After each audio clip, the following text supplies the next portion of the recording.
Today, I have a privilege to have two very special guests with me. Uh, Ms. Richa Shah, she's the managing editor of Champak magazine, and also our friend Samir Jain, who runs Green Gold Entertainment, and also a very popular character called Chota Bheem, which has been uh, truly India's gift to the whole character industry and so on and so forth. So what we're going to do in next half an hour, we will take up their mind in terms of what is happening in the industry, how this industry is evolved, and what we see our future, what we really lack, because character licensing in the global market has contributes about 12 odd percent, and if you include this with entertainment also, it becomes even larger. And while in India we have on many fronts, we have a lot of international characters now using Indian marketplace to really unlock through licensing, but we also are producing a lot of our own content. So let's begin with a little bit of a circle, and I will start with Samirji, with you first, to give a little ecosystem. When you really thought about bringing that, what was the scenario then, and what is now, and how do you see the industry really moved in and changed and evolved, or so to say? And I know your contribution, your company's contribution in terms of creating this whole thought process, and we are very fortunate at both Bradford and Franchise India to be seen the entire journey of Chota Bheem being a in that thing. So over to you, start, and then we'll pick up Richa's mind in terms of what should be the whole life journey.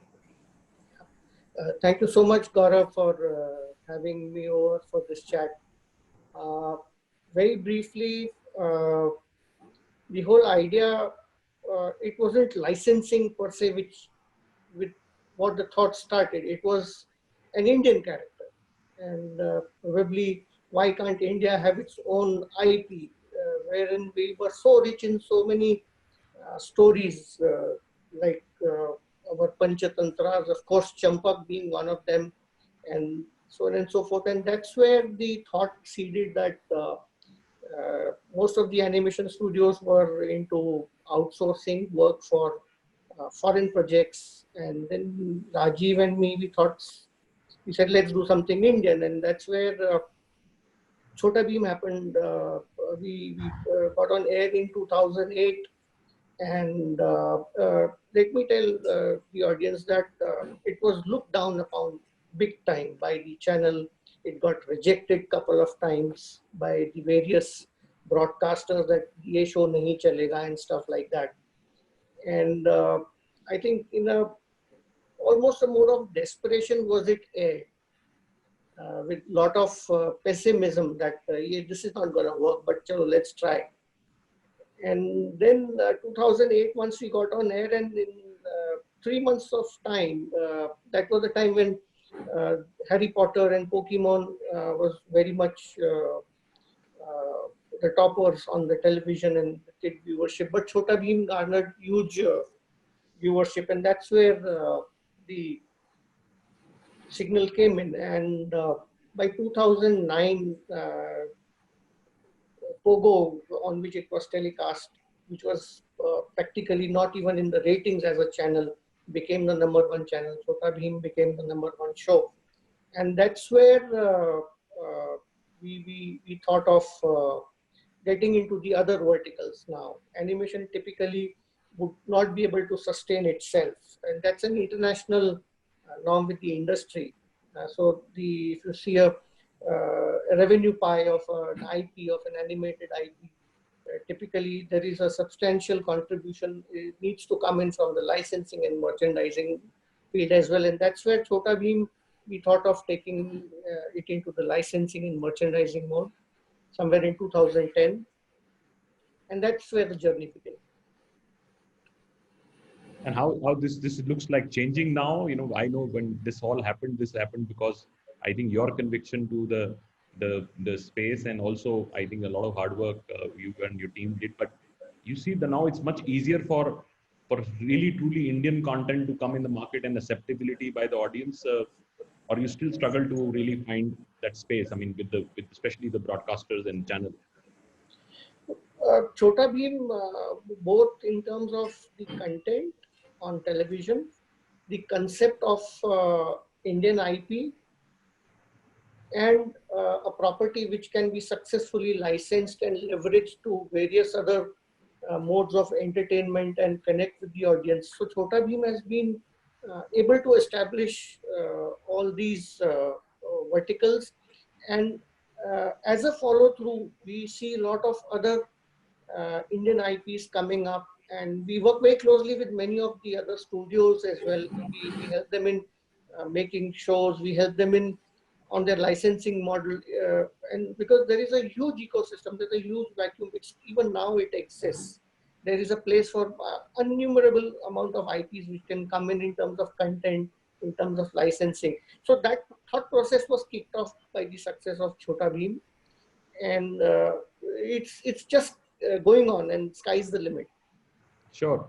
Now over to you, Richa ji. What do you see and I would take particularly your question for you to starting point, how difficult it is to really bring back something which has, while it has a lot of memories and nostalgia and things of that, but unlocking that in the current times becomes even more challenging because the mediums are different and the space is very different. And how do you make it now in a new medium relevant at this stage, which is the task you're doing at Champak, I think. That's not an easy call to have, and a lot of people have tried it and it's not been that easy. So what is your early thought, and how do you see the whole space shifting up? It's so nice, Gaurav, to have me here, and it's nice to hear your thoughts, Sameerji. It's Chhota Bheem has done really, really well, no doubt about that. For us, we started Champak in the year 1969. And Champak actually started with the idea that there are stories where children want to see themselves, so children relate most when they see themselves and what would they have done in that scenario. And Champak is an anthology. When I say anthology, it means it has a collection of stories. It's not a story about one character only, but it was imagined as a forest where all these animals live together. They have a problem, and there is a very much a problem-solving committee rather than one person. So there is, the Sher Singh, who's the lion of the jungle. There is Chiku, who's the who's the rabbit. And the idea being that the strong and the weak have to coexist together to solve problems.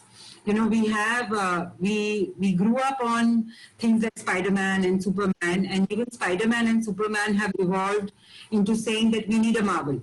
We need to come together to actually solve problems, and this pandemic is showing that no country or no individual can solve all problems. So the whole idea was that how do we as a community solve problems, and how do children see themselves as part of problem solving? What are their problems? How do they have a bully at school, they've not done well, teachers are telling that you've not done good marks, you're not good in arts, you're not good, so emotional problems is what Champak focuses on. That's been always our, we keep telling all our readers that we are not interested in teaching IQ to your children. IQ is being taught by school. There are too many classes which children are going to, but nobody is realizing that children have emotions like we do, and nobody is talking to children's emotions. And our idea is that when the child is coming back from the school bus, he picks it up, or she picks up the magazine, and she is reading a story, and she can imagine something which has happened, at school and relate, and it gives her an idea how could she have reacted, how could she have responded to that situation, or how could he have responded to that situation. If it was a parent, how could he have responded? If it was a teacher, how would he have responded? Now, it remains a print brand primarily. It remains a print brand primarily. We do about close to 2.5-3 lakh copies per month of the magazine, and we do it in 8 languages. And we started feeling what I think Greenwood, we should have felt it 10 years ago, that we should be on television, because now children are also being exposed on the audiovisual medium. And it's a big medium. Now with the internet, every child has a screen on their hand, or not every child, but a lot of audience has a screen in their hand. And last March, we decided that how do we go about this journey? As Sameerji said, it's quite difficult. Channels have their own, their own targets to be met. And we have a certain vision of Champak. What should Champak be like? Should it be set in a village? Should it be set in a city? Should it be, scientific? Should it take care of gender diversity? How does it take care of, what is the community of Champak going to be like? And how does it relate to today's child? It has the heritage of yesterday, but how do we make it relate to today's child? So let's say a child sitting in Lajpat Nagar, or child still sitting in Kanpur, or child sitting in Bleach Candy in Mumbai. How does that child relate? Okay, I relate to Champak. Now, Champak, Chiku may not be as powerful today as what we think, but I know parents, when we talk to them, they say we read Champak and we are very sure that we can give this magazine to our child. It will not teach them violence. It will not teach them, it will have good values without it being imposing the values. See, when you read Aesop fables or Panchatantra, they are beautiful stories, no doubt, but they are very moralistic. And children, we've realized, don't like too many morals. They like to say, okay, let us pick and choose what we would like to do from this story. So we are at that crossroads at the moment to decide what kind of animation do we want to, bring to the screen. What should our character, what should the next couple of years look forward in this animation journey? And hopefully next year we should be, ready with some kind of animation which is talking to today's children in India and even across the world. Chiku needs to look contemporary, because India can be a backdrop, but Indian children are contemporary today. And what are the other things that are children looking for, and how do we unlock this when people say in America or in UK, oh, I read Champak, I resonate with this character, I like what this is being done, and it has a story which is going towards emotions and collectivism. There is, in each individual, how does he or she contribute to the story arc? Very well. I think very rightly said, and I think that's where the task is. But if you are able to put this whole new medium and relative content out, then I think there would be much bigger takers. And I think that's what surprised me also, because I felt that it would be very difficult for, so to say, very old vintage content of, while we all know it, we have done it, but children are very differently influenced now because of availability of a lot of content available on their screens and things like that. So they would get into something, they more get influenced. But it's equally, I think I'm seeing that, if the content is rightly presented, I think we will be able to get the audience. So another thing, going on to a little bit on the licensing side, and Samir, this question is for you particularly because you've done it. That there is a 3 stages, I call it, for licensing. One is how do you really create the content and make it all the time relevant? Because making it relevant is very important, because it otherwise starts fatigue, catching fatigue, and also aging and so on and so forth. And how sharp your TG is, because sometimes you're trying to address everybody and then you become confused, and how you really become very, very focused to your target group by age and also by the social structure and social stage and so on and so forth. That's one on the content. And then the bigger difficulty in licensing is how do you do go to market?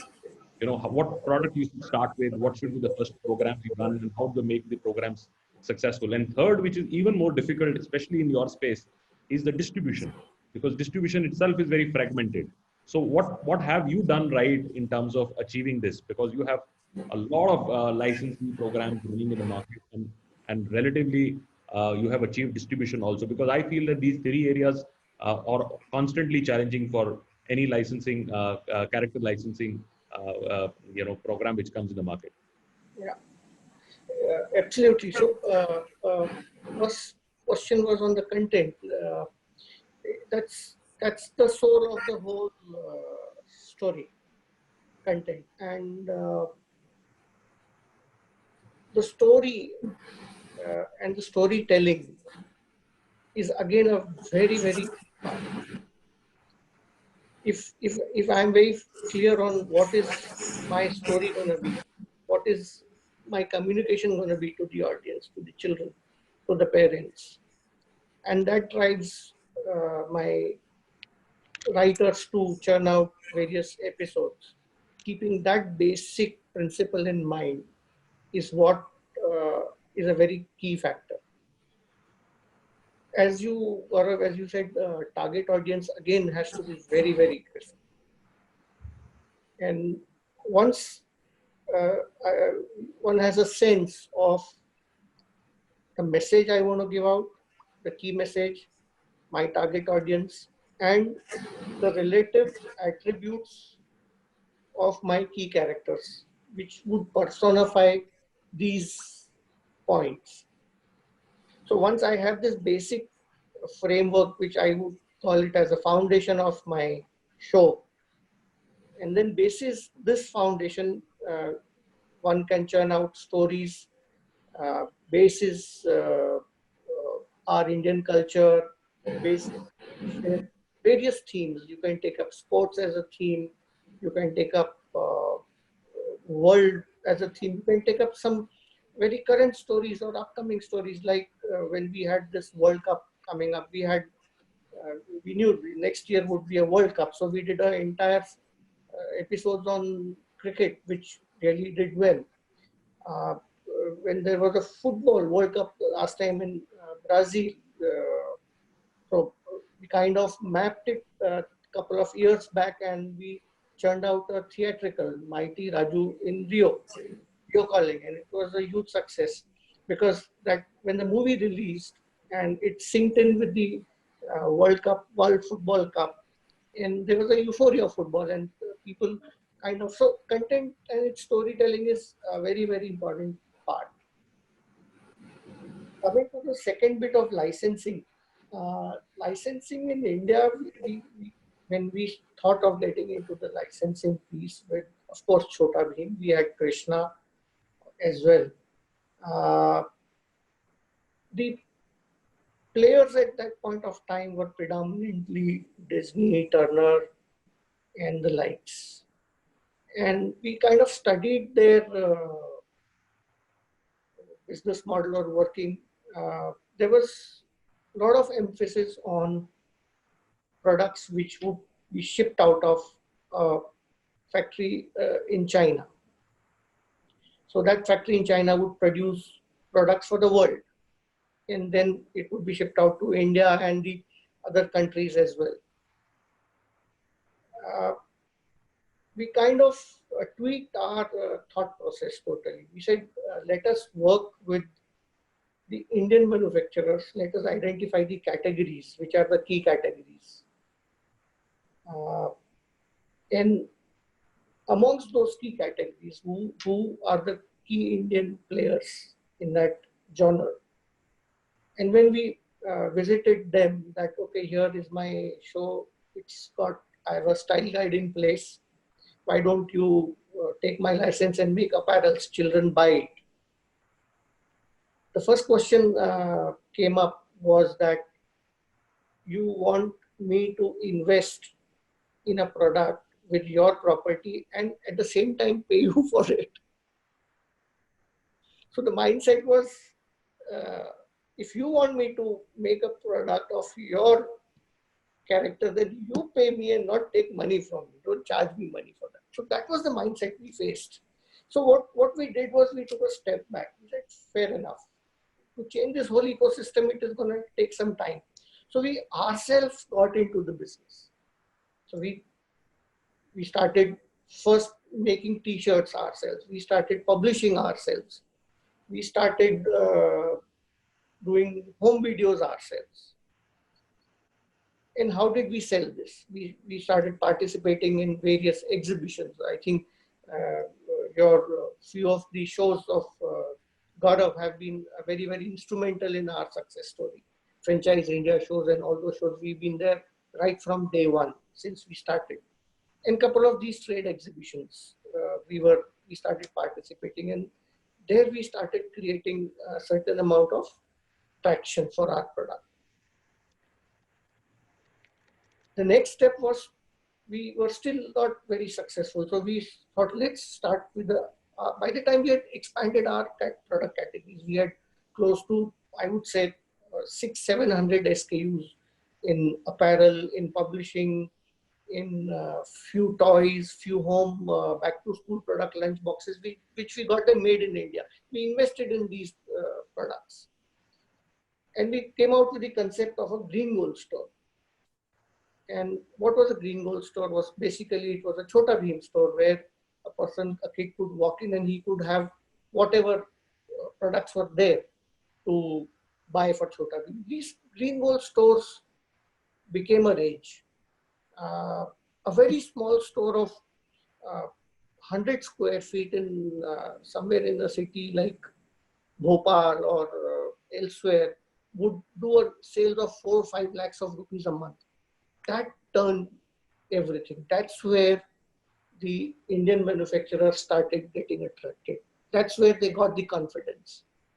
And then again we revisited them. That look, hey, this is my product. This is what you make. It is a similar product, but you are the master of it. I am not. But I've been able to make this product and sell it. You can do 10 times better than me. And that's where the acceptance started. And we kind of made our terms of business such that it is a win-win situation.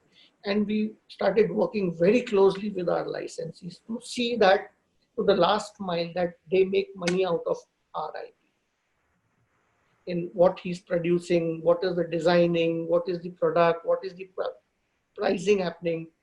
And meanwhile, parallelly our distribution was spreading. We were dealing directly with the hypermarkets, with the likes of families and stuff like that, where we were supplying directly. Many of these licensees did not have access to these stores, or for then the e-commerce guys started coming in. So we kind of created a platform, a gateway for a licensee where you take my license, I give you the design support, I give you the market intelligence of the product. Also, if you need, I can give you access to various sellers across modern trade, across mom and pop shops and all that. And that kind of helped. And then we kept on adding, and I'm happy to say that in the latest report by Lima, again for last 8 years, Chhota Bheem has been the #1 licensed property in India across various categories. And we continue to do the same. Absolutely, and I think the one thing which you've done unique and which should go to absolute credit to your organization and you yourself is that you build the distribution yourself. Because waiting for distribution to evolve would have not happened. I mean, this kind of success you've got is only because you actually help your licensee. Because I have seen a lot of frustration in potential licensees when they take the license in the idea of they lack distribution, and there is no platform, organized way of distribution. There is no, so to say, toy stores. They're not back to school stores available in the market. So how do you distribute? So that becomes a problem. Because you created your own distribution, the licenses were able to ride on that. So before I pass it on to Vatsal for a few questions, I will have one question for Richa-ji for you. So licensing is a combination of what I call, strong emotional content, because the character has to bind with you emotionally. And also there is now, especially with younger kids, there's a lot of aspiration, especially when it comes on the fashion and comes on what they wear, what they carry to the school, what they really do that. So licensing is a very clear, balance between how do you really bring emotion and how do you bring aspiration. Because aspiration is that the kids want to be seen in the same level of quality, aspiration of the brand, and they want to really show others, their peers, in their own level, that what they are wearing, what they're carrying, and so on and so forth. And somewhere it is looked that the Western brands or Western characters sometimes take an edge on that. And so how do you really marry these two things? How do you, while emotion, I think we have a much bigger quotient. When we bring in our real original Indian content, and which has been in especially generational content, it has much more emotional part of it. But then it lacks on the aspiration. How do you really marry that, and how do you really see an answer of this coming in? Because then only the licensing program really becomes successful. Right, Gaurav, that's a very interesting question. And, I would have agreed with you I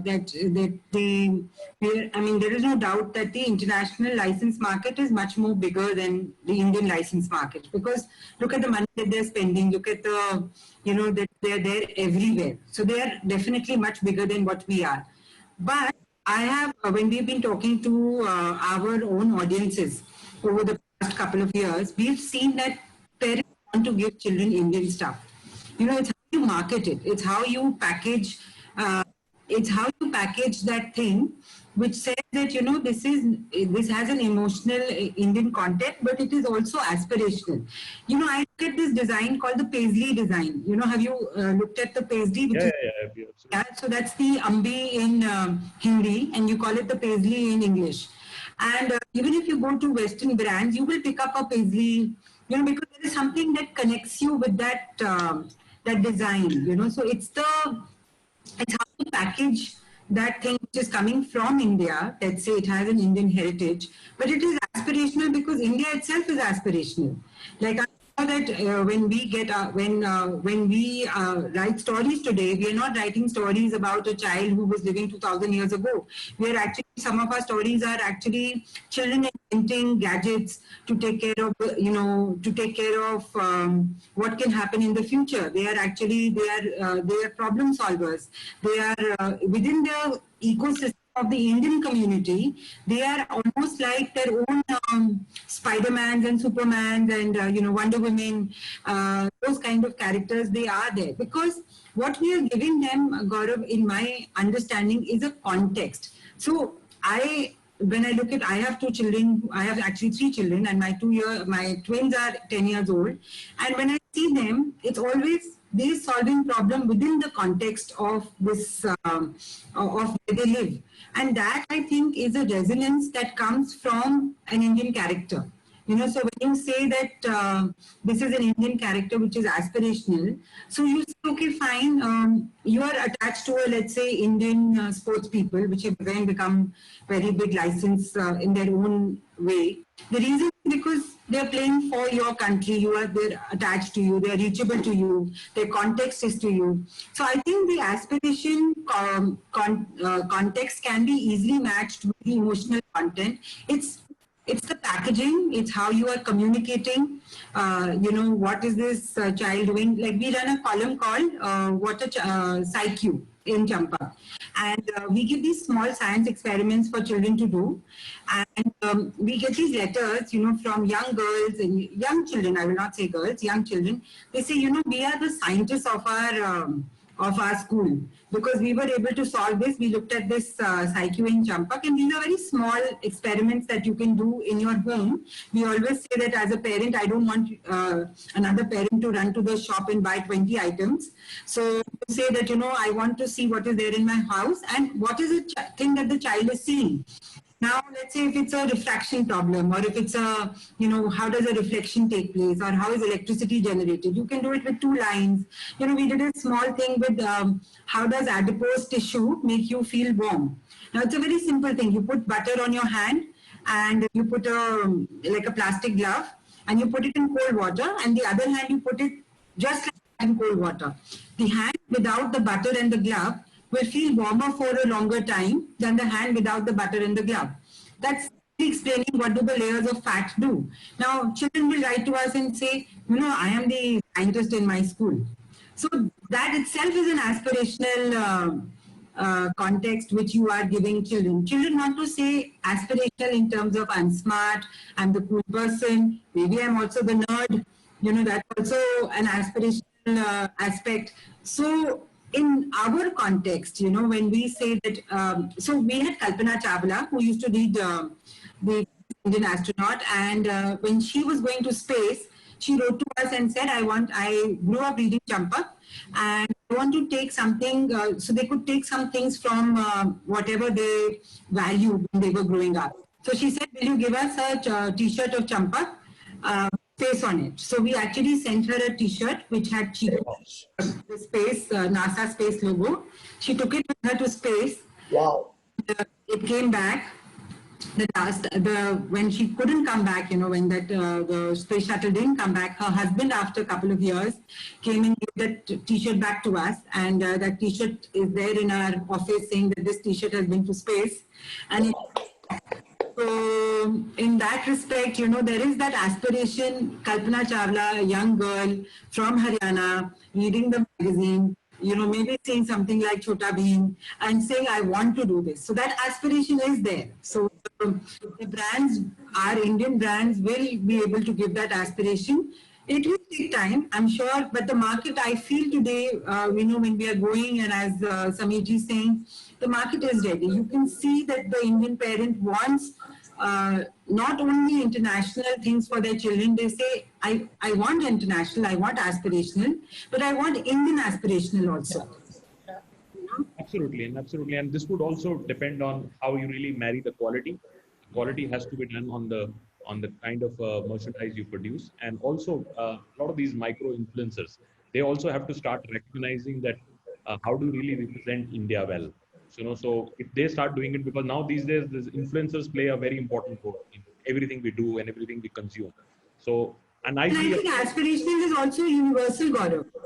Aspirational is universal. Like when you see something which you like, it comes to you. That's why you have Indian movies doing well in China sometimes, because the aspiration is the same. We are all humans having the same aspirations, being good, doing something for the society, helping our neighbor, succeeding, or solving problems, standing up for the weak. I think between all of us, we want this from Indian children, that our next generation is able to take India to another level. We are able to say that India is ready for the next decade or the next couple of decades. So, when we look at aspiration, it's a Greta Thunberg coming from India. It's how do you tell an Indian child, I want to stand up for climate change in India? It's so difficult, at every time somebody will tell us, and we hear it from Indian children saying, no, it's not our problem, the West has created this mess.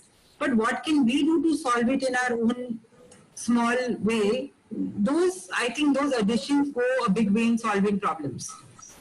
absolutely, very well said. And over to you, Vatsal, for your question. Sure. Thank you so much. Thank you so much, Sameerji. Thank you so much, Ms. Richa, for the insights that you have shared right away. I would like to ask Sameerji, because you have been the flag bearer of one of the most biggest case studies when it comes to character licensing. So, just to have an understanding, how do you think this entire character licensing industry has changed the face of, I would say, right from the corporates to consumer PS, launching them, and how they have actually benefited with this character licensing thing? Interesting question, Vatsal. Character licensing would not only restricted to merchandise, but also to a lot of other areas as well. Let me answer you by giving some examples. Chota Bheem is the brand ambassador for Chhattisgarh government for the Swachh Bharat mission when it was launched. And Chota Bheem was called as Captain Cool as part of their brand endorsements. And there was a whole rollout of comic books, of posters, of videos, which we produced for the government, and they spread it across to various schools amongst the children. So the Swachh Bharat campaign was not necessarily restricted to adults. It was thought of that Swachhta should be imbibed in the children as well, and that's where Chota Bheem came in with the government of Chhattisgarh, and that campaign received the Prime Minister's award from Narendra Modi ji to Chhattisgarh government. So that was one example of how a brand can associate besides merchandise. In terms of corporates, I would say, again, this is a corporate and a product mix. One very interesting example I would quote here is of Parle G. Now, Parle G as a biscuit has been the brand leader, and they're the number one in their category, especially the 5 rupee wala packet. And we kind of thought, and we said, why can't we increase volumes for Parle G? And somebody, they laughed on us. They said, are you crazy or what? It is, you want to show light to the sun. So, listen, there is something new what we are talking of. And we set up a meeting with the Parle team, and we said, आपका जो biscuit होता है उसमें बीच में if you make a new mold and put a face of Chhota Bheem and a face of Chutki and the other 4 characters, do you think this would work? And they kind of accepted it, and in a very silent way the product was introduced. Their sales went up by more than 30%, and they themselves couldn't, they were shocked. So when on the biscuit packet there was a Chhota Bheem image, and on the biscuit itself there was a Chhota Bheem, children bought more and more of those biscuits. So there are there can be so many possibilities to such types and associations, as much as one can think of. Absolutely, and I think that's a FMCG particularly can have a huge impact because I think sometimes the decision making changes, and there is a huge influence the kids would do to their parents in terms of when they're making a decision of what purchases you need to do. And this, I think, are a lot of FMCG companies have to understand that how big impact it can create. And globally, this is one of the largest categories. Actually, we talk about a lot of these merchandising, back to school products and things like that, but they don't understand the real volumes really come from FMCG. If you put in a Parle G or a juice drink or something which is right to the TG. And another thing which is very important that you have to be very sensitive that it's all about kids and it's all about good health, it's about good living, and a lot of other things have to see the same values which say Chhota Bheem would stand for. And you need to really give them. That's my another question is that how do you really integrate that value system? And because when you do things with government, their application is very different. They're using this as a symbol of information translation, and sometimes they lose the focus of again taking away from the larger piece for the entire thing. So it can be sometimes counterproductive, where you can really lose your loyalty with the channel, loyalty with the target group you are really working on, and that target group doesn't now start seeing you because when they see the posters being on the wrong side and the being put into public utilities and things of that nature. So sometimes you have a risk of that. So how do you balance that risk? That risk is always there. The way to manage it is, Gaurav, every creative is approved by Green Gold. So the communication which is going out is as per our norms and SOPs. There is a team in place which brand assurance team which takes care of this piece, whether it is a merchandise product, whether it is a communication, whether it is a something like Swachh Bharat Abhiyan I was talking about. We ensure that the application of the media is also defined, and it all forms a part of a contract. So that would in a way ensure that there is a proper implementation. Having said that, there is always a chance of a slip here and there, and that's where if it would fall into crisis management. But so far so good, nothing adverse has happened. So. Yeah, what's your question to Richa ji? Yeah, definitely. I have something for Ms. Richa also. So, Ms. Richa, while working out Champak's licensing, okay, so there are a couple of things which we would like to understand. What was the vision behind that? What made you think that it's the right time for Champak to get into licensing?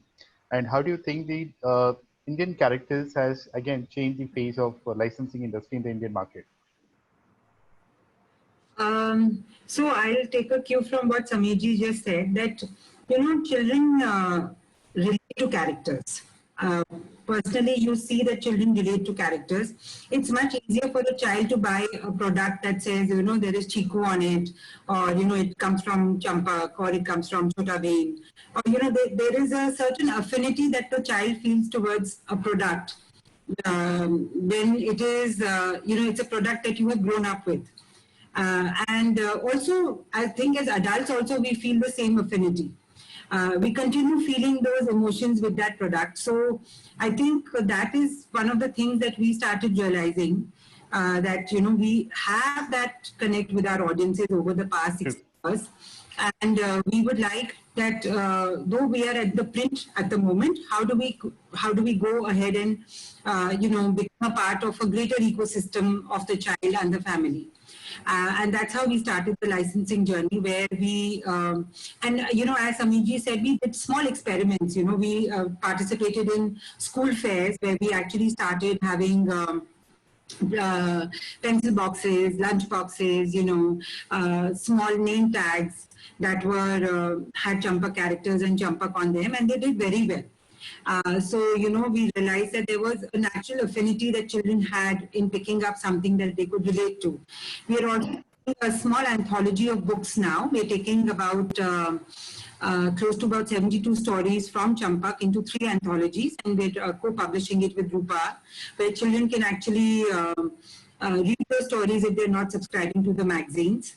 So that itself, we saw that these small tractions started, you know, making us realize that we can, you know, there is this huge market which is waiting for us in terms of, you know, how children relate to a product. So let's say, imagine you have so many pencils which are there as, you know, in a stationery shop. How do you say, and all pencils are, you know, it's very difficult to differentiate between a thing like a pencil.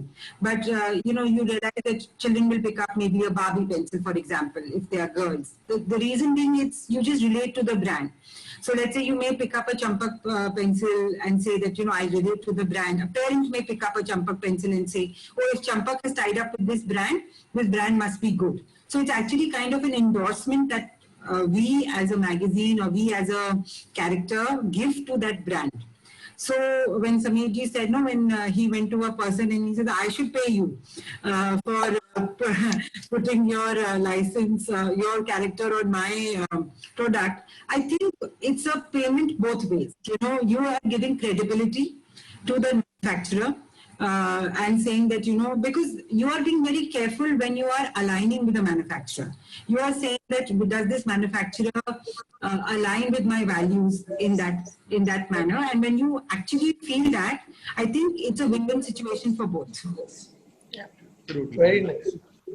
And you know, one of the areas which Bradford really advises, you know, what Sameerji has done is a very long channel to do that. You know, creating distribution and building the entire infrastructure, because there was no other way to do it.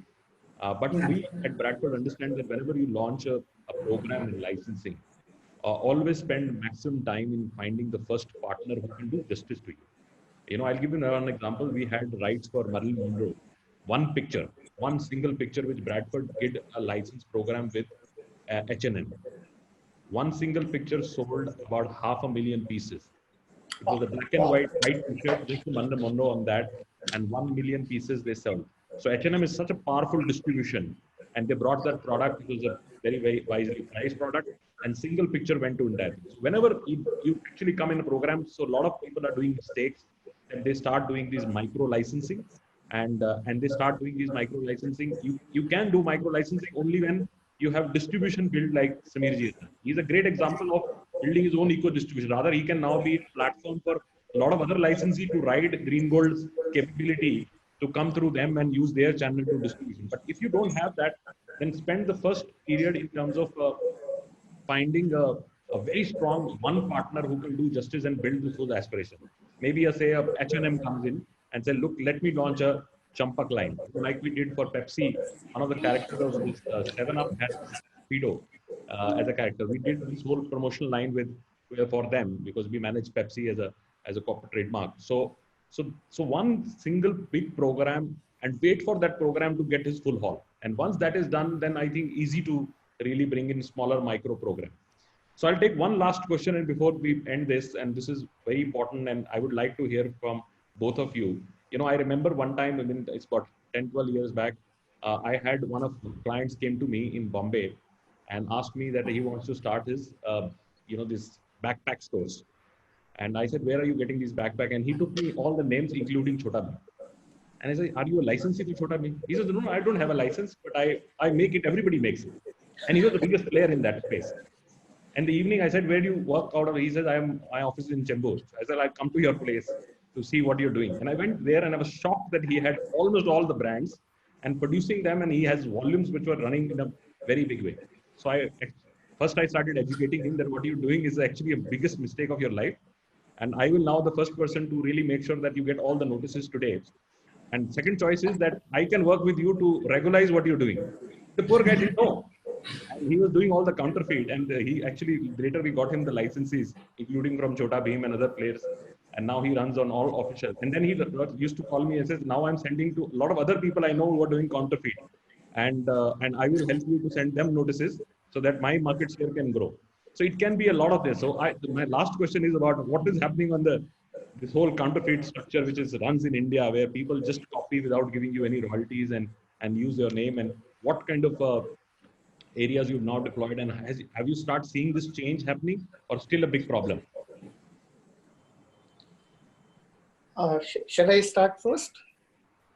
You have the licenses for Sameerji, so you can start. Right. So piracy is a pain, and piracy is a crime, and piracy is something which is going to stay. It cannot be eradicated or wiped out. It's a continuous process. Now, how do you manage it? It's something like a diabetes. One has to manage it rather than cure it. So at Green Gold, we have again a process in place. We have a team in place.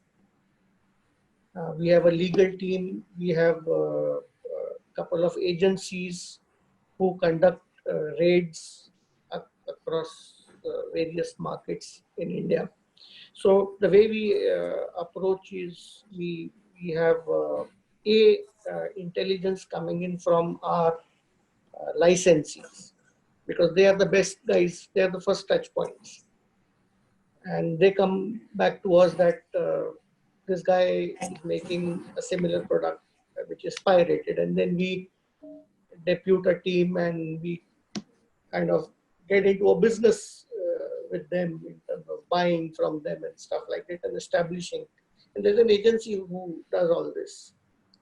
And once we have relevant information and proof, he's raided, and that raid, and he's imprisoned. He's put behind bars as a mandatory protocol, and that piece is then put on the local newspapers and elsewhere to scare people. So there has to be a scare.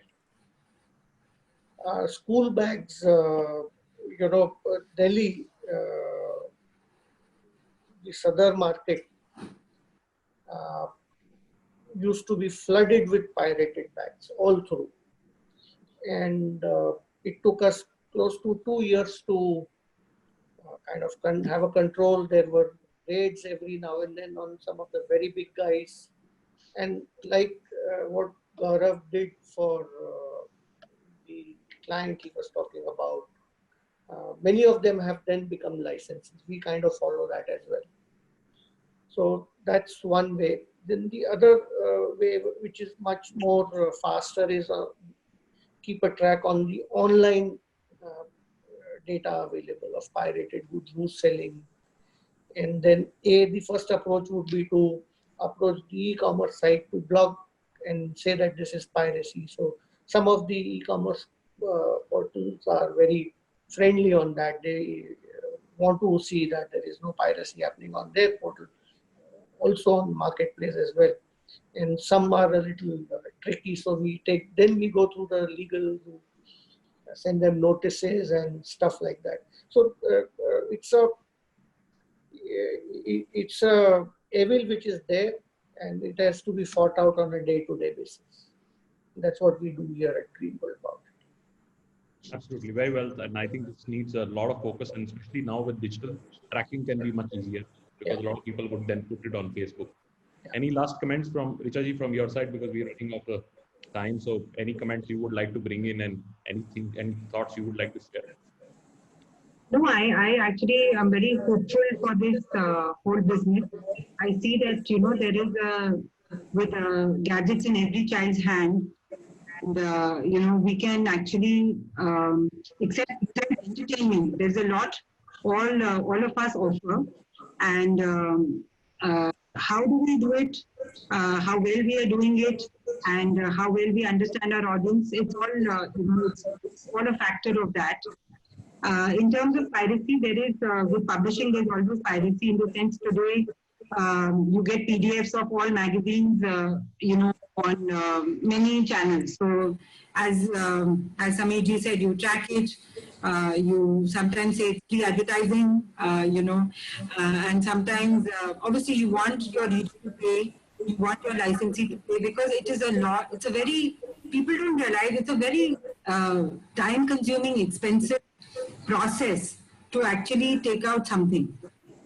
So, you know, unless and until we are not putting that money back into growing these brands, it's going to be a short-term thing. But as Sameer also said, that it is to stay, you fight with it on a daily basis.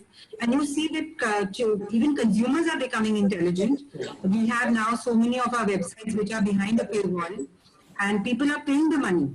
So I look at it as that in terms of publishing also, we have now 6 magazines of ours which are behind paywalls, and people are paying money because once the reader is paying money, the reader knows that as a publisher, we are only for the reader. You know, so our first person to, you know, the first person we want to actually serve is the reader. So when then it becomes more so in anything, whether it's licensing, whether it's what you pay for, you will keep getting better quality of that. So I think I'm very hopeful. I'm hopeful for the kind of positivity and the kind of aspirations that we can get for our Indian audiences and our Indian children with their Indian families. So I look forward for the next 10, 15 years or 20 years of this journey with you guys. And of your brands and characters, I think, are living in India, and I think would continue to enrich kids and a lot of other things. I mean, I think you're wonderful companies, and I think keep doing great work. And thank you very much for coming on this. And this was a complete delight for us. Thank you. Thank you, Gaurav. Thank you. Thank you, everybody. Thank you very much.